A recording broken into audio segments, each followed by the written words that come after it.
Welcome to This Clinical Life. My name is Stephen Beeson, family medicine physician, founder of Practicing Excellence, and welcome to an amazing podcast. In this podcast, we dive into the incredible impact of the mastery journey in developing people to have the capacity to create amazing results and often untapped change lever in healthcare. And today, my guest is Dennis Pullin, who many of you, I'm sure, already know, now famous author, but CEO of Virtua Health. And Dennis, welcome to the podcast. Stephen, thanks so much for having me, and it's always a pleasure to talk with you. So I had a chance to recently read your book, or three quarters of it, and I got it the day before yesterday in Amazon.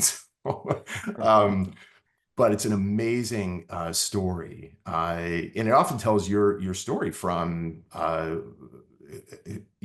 at working in a grocery store in high school and staying in that position throughout college and being anchored to a college near your home so you could work on the weekend, to going from that position to CEO of a multi-billion-dollar healthcare system, recognized as one of the most influential people in healthcare. And tell us a little bit about that journey and how that all played out for you. Well, first and foremost, I have to thank you for reading even a portion of the book. My family calls it a nice sleep aid. So to know that that a colleague is reading it is encouraging. So Mm. thank you for that. But and thanks for the warm introduction. I've had a pretty, I consider it to be a spectacular journey. I would have never predicted that I would be in a position to have the type of impact that I'm able to have today. And so I see it as being pretty blessed. I grew up and with sort of a humble beginning, two very supportive parents. Neither one had formal educations. Matter of fact, neither one even went to high school, but they really encouraged me to sort of stretch myself. And one of the things that was always central was about being here for good, which is interesting because it's now sort of our brand position here at Virtua is being here for good. But that was something that was instilled in me at an early age about trying to be impactful and trying to do some things that mattered.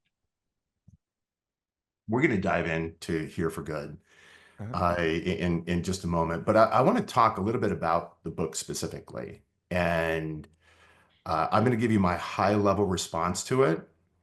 I found it to be incredibly authentic in terms of your story, full of gratitude, humility, the mastery journey of better today, the power of purpose, in a really practical way.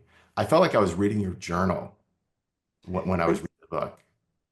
and that's actually a good jumping off point because it was meant to be not a how to or this is steps one, two, and three. It was truly a memoir. It was a teaching Uh, memoir, and it was really about the lessons that I've learned, the lessons that I live by, and the lessons that I try and share with others. And it's interesting. Someone once asked me, "Well, what inspired you to write the book?" Because as you know, it can be pretty intimidating to mhm. put it all out there. It was really my son, and you and I have talked. I have a son who is an up and coming healthcare leader as well. And he reached out to me one day and he said, "Dad, a couple of my friends were having some really challenging professional situations. They're in healthcare as well. And they were asking me for my thoughts and my opinion." And he said, and I realized all of the advice I was giving them was the advice you gave me. And he said, "So would you be open to having a conversation with my friends around these leadership challenges that they're having?" And I thought, wow, one of my kids actually asking me to help one of their friends, and I thought clearly they're paying him to outsource my services. Knowing my son, he was getting something out of the deal. And after having the conversations with him and his colleagues, I realized that, maybe I should step back, take time to really collect my thoughts, collect, my journey, and share that to where it might be of benefit to someone else. And that really was the thing that sort of sent me over the edge and allowed me to deal with the intimidation factor of trying to take this project on. But it was really being inspired by some of the words of my son. And it's got to feel pretty good to be able to dedicate yourself to a body of work that can diffuse a way of being in the world that has been the core of your identity, and to be able to extend your reach. That's gotta feel pretty good. It does feel good, but it was I mentioned the word intimidation. And I know from your own experience when you started practicing excellence, moving away from that space where you were the most comfortable being a clinician to taking on something that was new and different. But yeah, it has been very rewarding because there have been a number of people that say, hey, I could relate, and it's a body of work that inspired me to think about my own leadership, and extracting nuggets from it that I can actually put into action myself. And so for me, that has been the most rewarding part of it. What would you characterize as the most important leader themes that have driven you, certainly, but the things that you write about in such a compelling way in the book? I mean, if you were to create a registry of things that high impact, purpose-driven leaders do, what is that list? You know, I think the one thing that jumps out for me more than anything is authenticity. And for me, I sort of define authenticity as when your words and your actions align. And I don't think I'm smart enough to be anything else other than authentic. And I think when you are an authentic leader, it attracts people to you because there's a certain amount of trust that is established by being your true self and bringing your true self to the table. So that would be one. As a leader, there's a common theme in my book that came from my mother. A short story. My mother was a very spiritual woman growing up. And so, growing up in a household with someone whose guiding principles was built on spirituality, and she would pray every night, and she would pray out loud, and she would pray out loud so I could hear her. And she would end her prayer every night with the same phrase. And that phrase was, Lord, let him be better than today. Now, I wasn't a bad kid, but it was her way of inspiring me to do more, to do better. And so when I sit down to write the book, that was the central theme that I wanted to be sort of a thread throughout all 24 chapters about being better than today. So, as a leader, I try and wake up every single morning and think about how I can be impactful, how I can be better, how I can be purposeful each and every day. And so that is one of the things. So, authenticity, being better than today. And then I try and encourage not just new leaders, but very seasoned leaders is to do something that I've done, and that's surround myself with impactful people. And I know you've been very purposeful in terms of how you curate the village that you have around you, the people that you engage with. And why is that important to me? Because impactful people will stretch you, they will challenge you, they will inspire you, they will support you.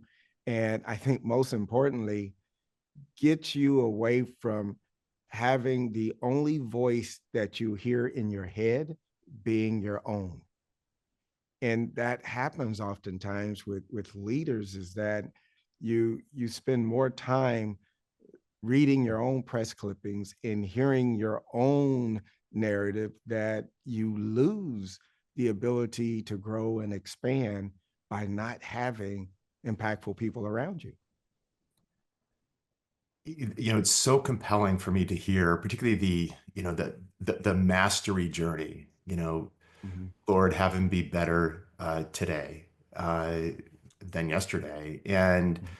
uh, I've certainly dedicated my life to the application of mastery to deliver better care for patients and care team members. So that deeply resonates in overwhelming literature now that the best of organizations are simply learning organizations, always helping and supporting their people to become better.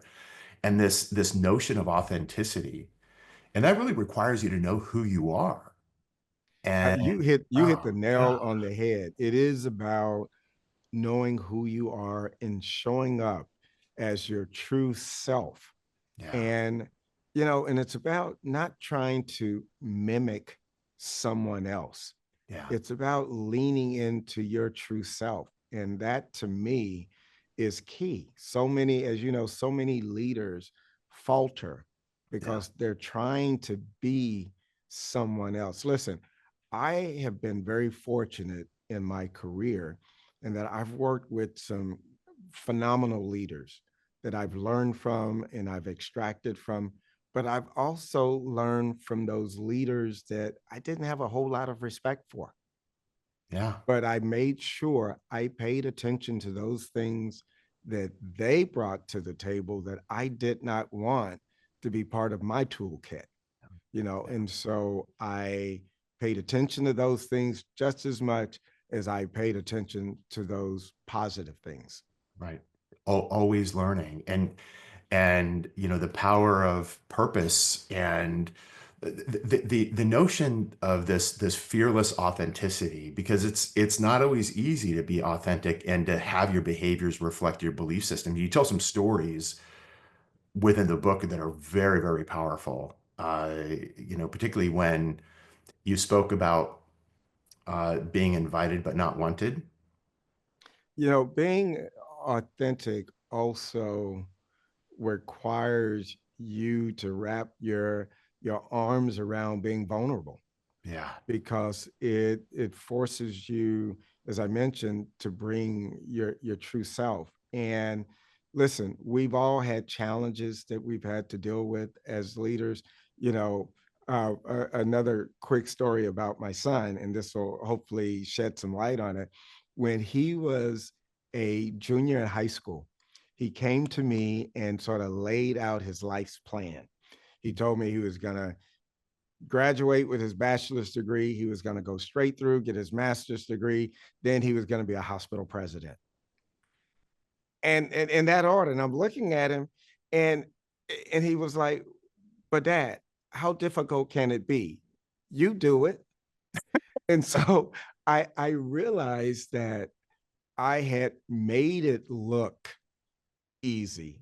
He perhaps didn't see all that went into getting to the point of, at that time, of being a hospital president. And so I knew that I had to do a better job of articulating the journey for him and letting him know that there would be times where there would be times of discomfort, that there would be times he would be challenged, and there would be times where, to your point about being invited but not wanted, and how do you deal with that type of situation. And that, for me, it focused on the fact that I was a person of color, you know, um, but had a fairly significant title. I mean, the same applies to women. The same applies to people that may look different, may have a different belief system. We all find ourselves in situations where we don't feel fully filled, embraced. Yeah. And so we have to be able to deal with situations like that and still come out ahead. Yeah. And your authenticity is so compelling. You speak about it, building trust, Mhm. your capacity to rally people around purpose, creating psychological safety for people to raise their hand for ideas or even to challenge you. And the 24 chapters sort of articulate how you showed up in life and what the dividends were for you, your family, your communities, your health system, your coworkers, your colleagues. And it was just I'm just appreciating just the authenticity and humility of the book. Yeah, And what a Steve. powerful way of living it felt like for me. Yeah, Steve. I not too long ago, and honestly, I don't recall if I read it or if I heard it from a colleague, but the message was every caregiver deserves a great leader. And so I thought about that, and I thought, well, that starts with me. And so I have to be mindful about how I show up for those that I direct, that I lead, such that they can also think about how they show up. Because at the end of the day, we need to show up for our community, for the patients that we serve. I mean, and your organization has done a phenomenal job in working with us in doing exactly what your brand says, Mhm. practicing excellence. How do Right. we deliver on Mhm. those things that we know to be true, such that our patients, such that our community can have the type of experience that we all want to have. Right. Right. And part of the authentic message is mission, vision, values only is powerful if it's witnessable and something that team members, communities, patients see, feel, and experience. And to do that, we have to do the behaviors that reflect and are consistent with our mission, vision, values. I want to pivot a little bit to some of the work at Virtua. There's so many accolades that have come your way on a number of different domains and incredible accomplishments. What's the thing that you're most proud of in terms of what Virtua has become and has achieved? Um, I will tell you, when I think about it, I have to think about what am I most proud of for Virtua, as well as what do I feel has been perhaps some of my greatest accomplishments and things that I've had a hand in making happen. We are an organization made up of many incredible colleagues. So I can't take credit for any one thing. But when someone, and I think when you and I first met, one of the questions you posed to me, what was the most exciting things about being a CEO? What do I enjoy the most about being a CEO? And then the second part of that question is, where's your biggest challenges? What are the things that keep you up at night?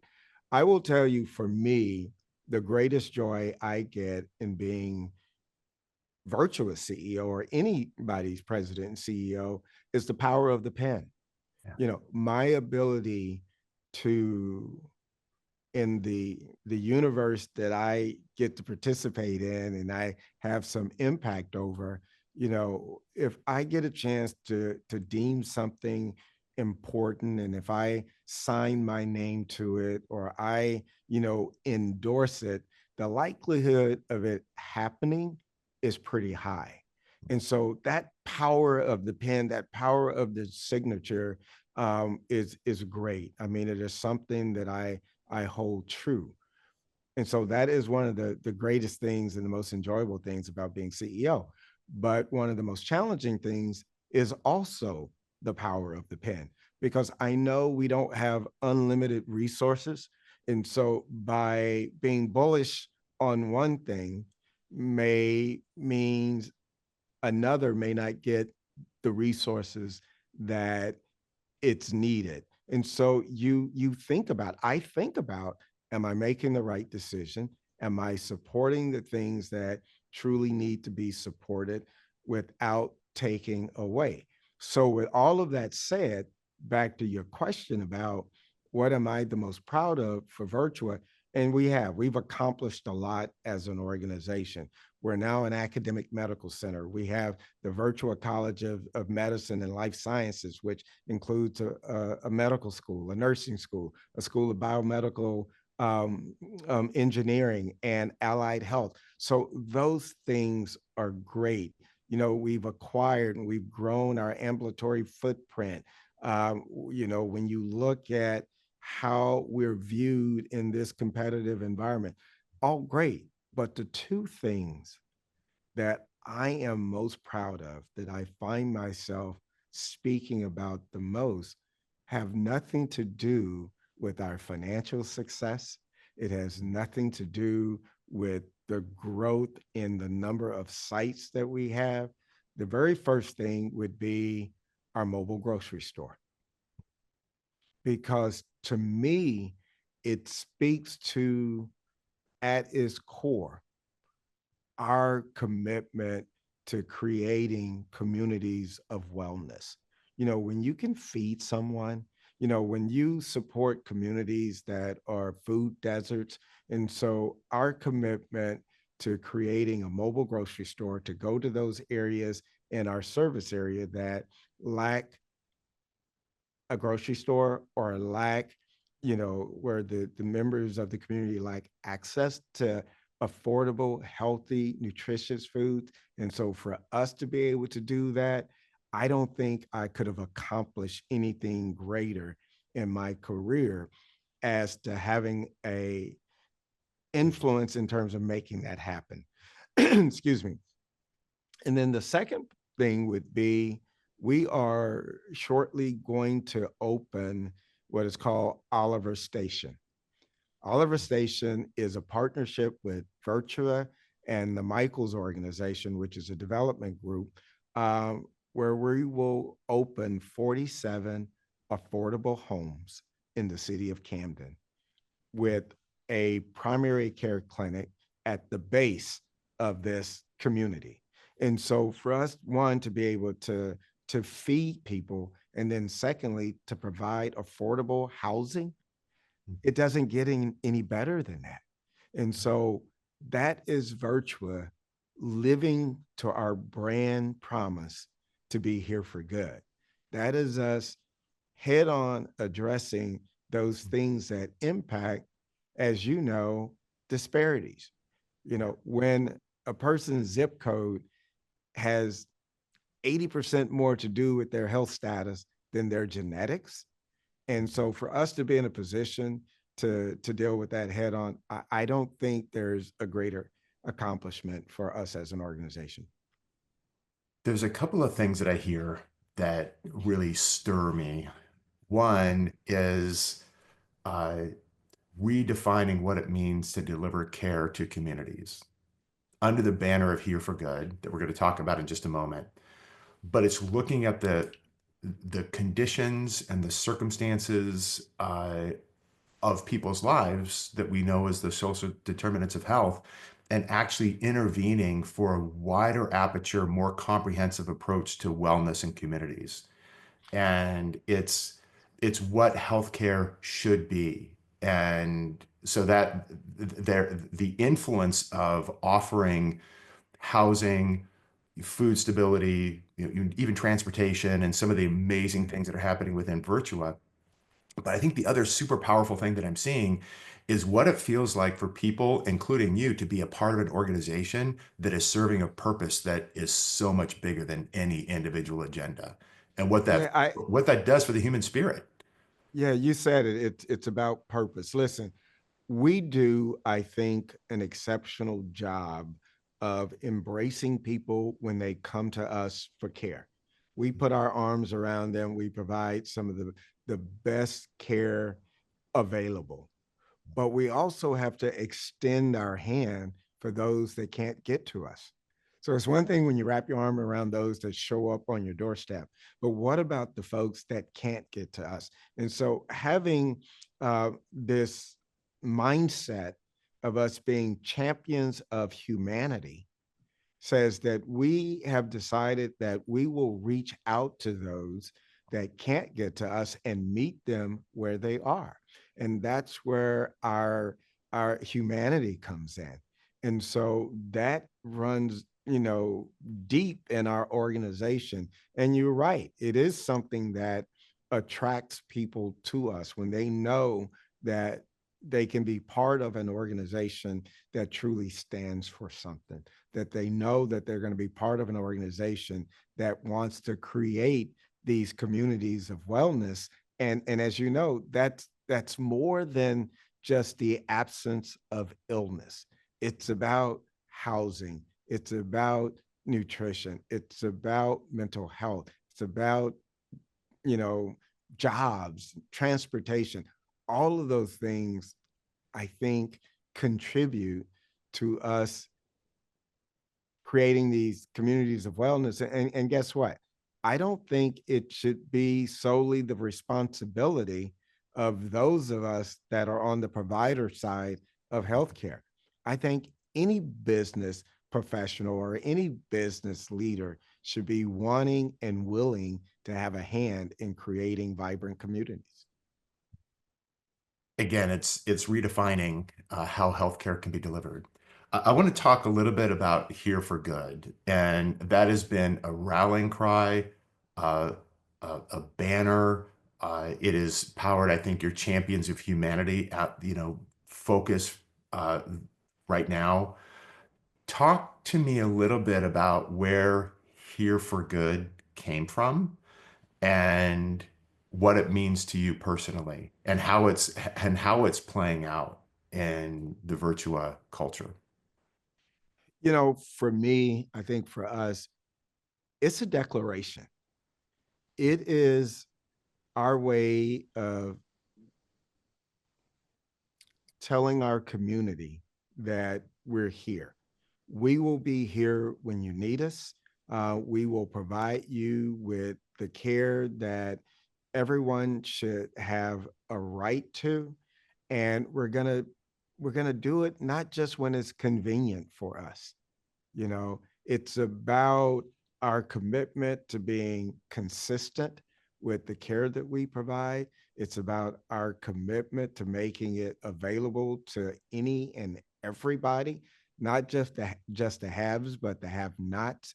And so it truly is about we will be here for good when you need us, where you need us, and in a way that we care about you.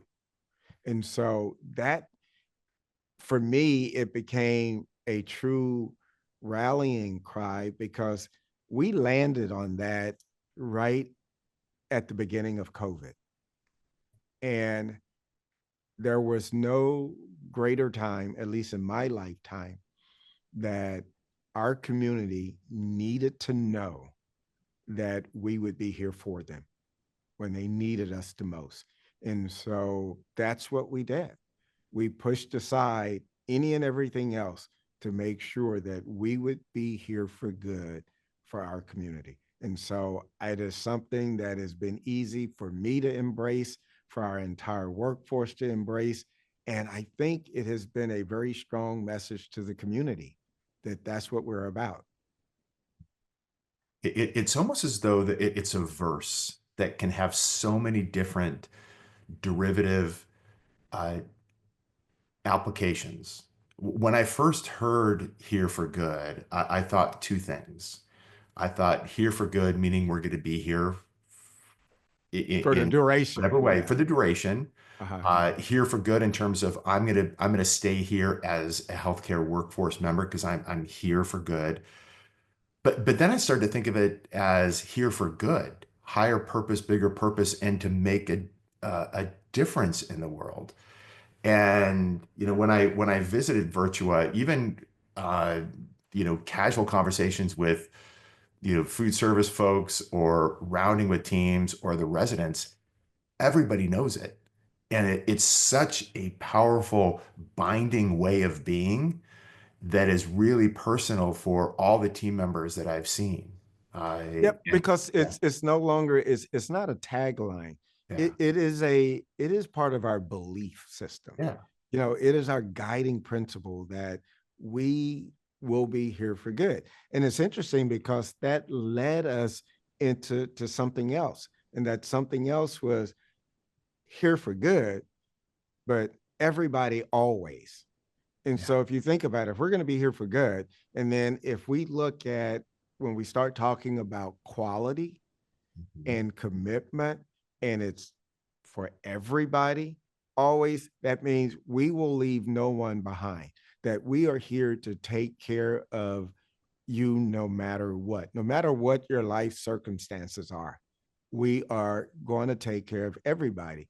And the always part of that is with consistency. We'll be reliable, that we will be here in times of good and in times of bad. So it all works, but that is without question our fabric Mhm. and part of our guiding principles. Well, it's impacting the people that you're caring for and the people that work there. I want to talk to you in our last question here, last couple of questions. You put into place a pretty powerful human development strategy Mhm. that is. Talk to me about kind of the rationale behind that in terms of how do we support our people to become their best and contribute to our mission? What was the rationale behind that, and what sort of impact is that creating in terms of your capacity to execute the outcomes that your board is holding you accountable for? That's a lot of question to unpack, but let me try here. Um, we're not an organization where we're making widgets. At the end of the day, we're people taking care of people. And we we require a lot of those individuals. And so I feel that we should also give a lot. And so how do we care for the caregivers at, at the end of the day? And so we know that we needed to invest in a number of things. We needed to invest in things that would help deal with, as you know, burnout is a tremendous, factor in the healthcare industry. And so how do we, provide a vehicle and a platform to help our caregivers uh, address and deal with burnout? We have refill rooms. We're going above and beyond to make sure that those individuals know that they are cared about. And then we also have to say, well, how do we also give them tools that help them engage better with our patients and their family members? And, some of us think some of those things are intuitive, but we also need to provide tools.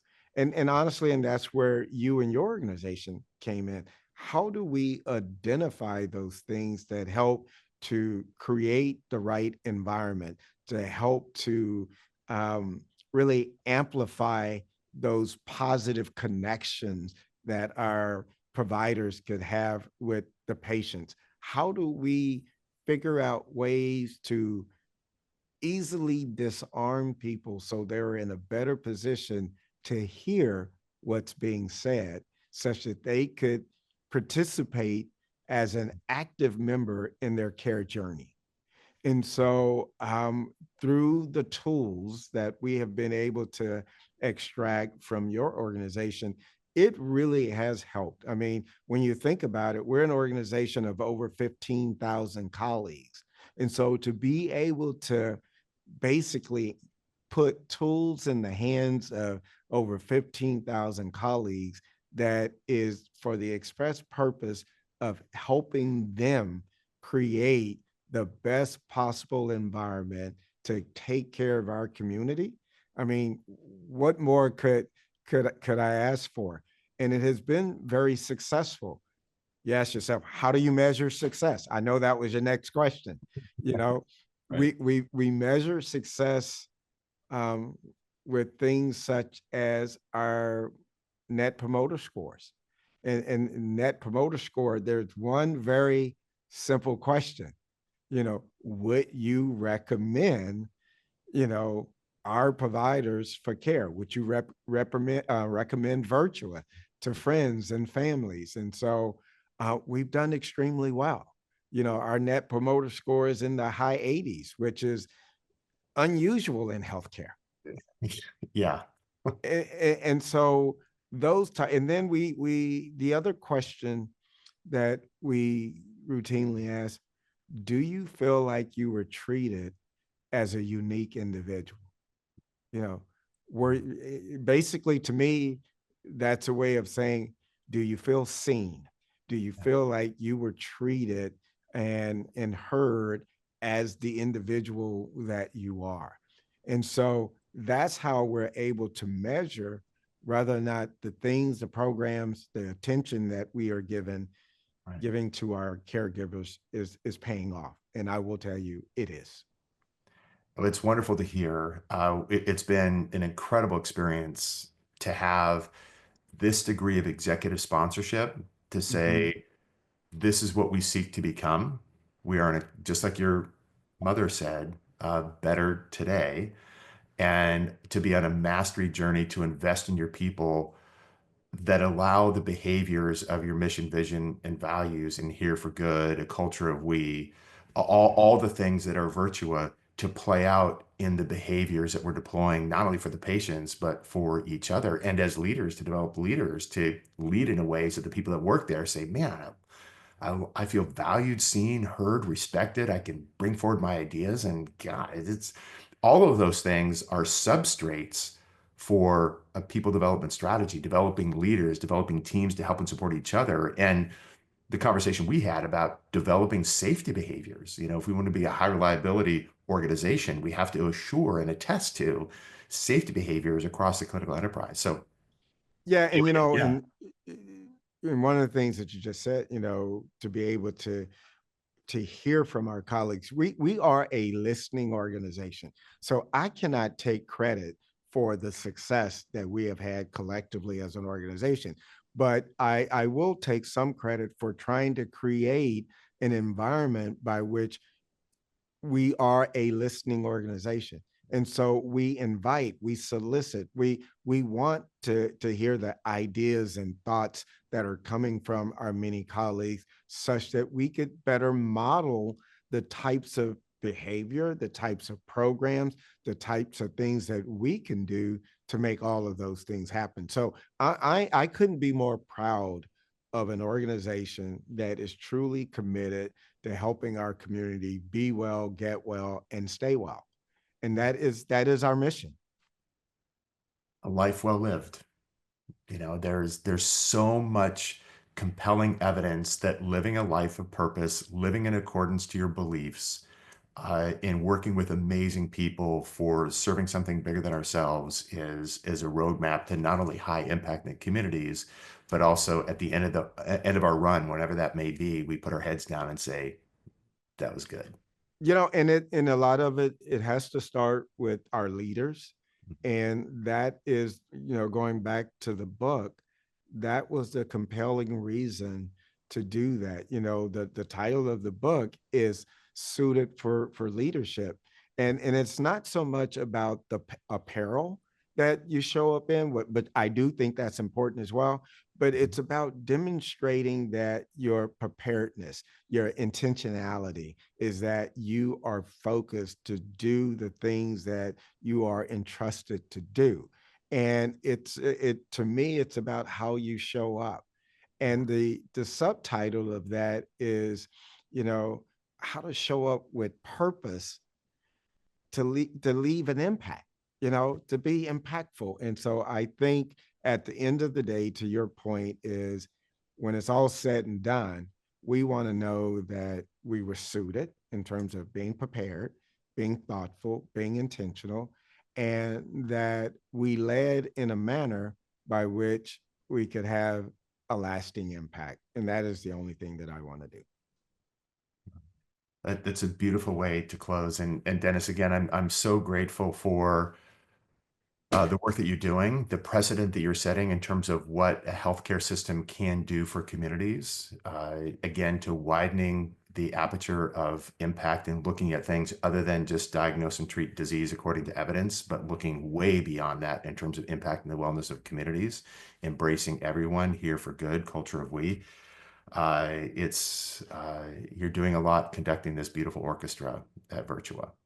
Well, And Steve, thanks for including me in this podcast and allowing me to share a little more about my story, our story. And without question, your partnership has really contributed to the success that we are currently enjoying. And I look forward to our continued relationship. that sounds fantastic. Well, Dennis, thank you so much. And again, the book here, Suited for Leadership, and all the proceeds are going. Tell us a little bit about the proceeds of the book Yeah, going to the and effort. that's an thank you for circling back to that because that's truly important. It was important to me. 100% of the proceeds from the sale of this book will be given to our foundation in support of food insecurities and some of the other efforts that we have around social determinants of health. And so it is truly was a labor of love, but also a commitment to addressing food insecurity. So I would encourage your viewers to go out on Amazon or Uh, Barnes and Nobles or any of the other outlets and get it and know that they are supporting a good cause, but hopefully will find some nuggets in there that will inspire them to be better than today. and with that, we will close. Dennis, again, thank you, and continue the extraordinary purpose-driven work, and know that you're creating a ripple effect across American healthcare, and it's inspiring to stand beside you in this. My pleasure. All right, we are out. Thank you very much.